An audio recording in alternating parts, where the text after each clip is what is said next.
वह चाहता था कि वह औरत उसके साथ द्वीप छोड़े, पर उसने इनकार कर दिया। तभी जंगल से चीखने की आवाज आई। सबको लगा वह औरत डर कर छिपेगी, पर वह बंदूक लेकर बाहर भाग गई। वह जाते जाते कह गई कि वह रुक नहीं सकती। उसका मौका देखकर झूके बाल वाला आदमी अपनी जंजीरें खोलता है और मेज से नक्शा और दस्तावेज उठाता है। वह तेजी से वहां से निकलता है, लेकिन ज्यादा दूर नहीं जाता कि वही औरत लौट आती है। सौभाग्य से वह समय रहते पीछे की ओर चला गया। उसने औरत पर बंदूक तानी, लेकिन वह डरती नहीं है, बल्कि खुद बंदूक उसकी ओर मोड़ देती है।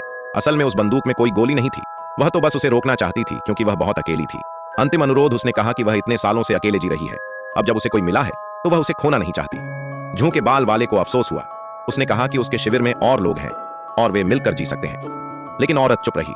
अंत में उसने बस इतना कहा, क्या तुम वापस जाकर उन्हें देखना चाहोगे? जंगल की चीख उसकी बातों ने आदमी को चौंका दिया, लेकिन उसे निकलना ही था, क्योंकि सूरज डूबने वाला था। जंगल में और रहना खतरनाक हो जाता। लेकिन जैसे ही वह जाने लगा, अजीब आवाजें उसे फिर सुनाई देने लगीं। वही आवाजें जिनका जिक्र औरत ने किया था। अब उसकी सबसे बड़ी चुनौती थी कि क्या वह इस जंगल से जिंदा निकल पाएगा। भय का आरंभ, एक गर्भवती महिला पहली बार द्वीप पर रात बिताती है। सुबह उठती है तो उसके पेट का बच्चा गायब होता है, और तभी जंगल से एक बच्चे के रोने की आवाज आती है। उसे पता था कि वहां आदमखोर राक्षस हैं, लेकिन अपने बच्चे को ढूंढने के लिए वह उस आवाज के पीछे जाती है। रास्ते में उसे एक गंजा आदमी मिलता है जो जमीन पर बैठा है और कुछ भविष्यवाणी कर रहा है।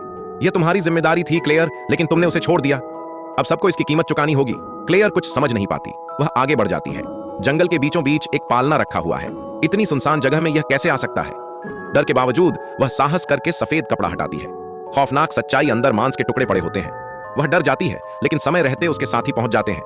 वे उसे संभालते हैं। उसे लगता है यह कोई डरावना सपना था, लेकिन जब एक साथी उसके हाथ को देखता है तो उस पर खून लगा होता है। यह देख सबका चेहरा सख्त हो जाता है।